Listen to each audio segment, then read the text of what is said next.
How to fix red eyes in photos on Samsung Galaxy S26 Ultra. So let's start the video. First of all, go to app library. Now here, so click on gallery app. Now here, so click on this red eye picture and click on this edit icon. So after click on this edit icon, click on this four dot icon. So after click on this four dot icon, click on face effect.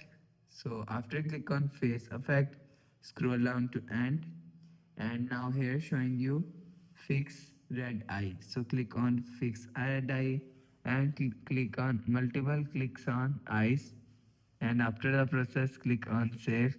Go back to home screen, refresh phone. So that's how you can fix red eyes in photos on Samsung Galaxy S26 Ultra. So if you like the video, please subscribe. Thanks for watching.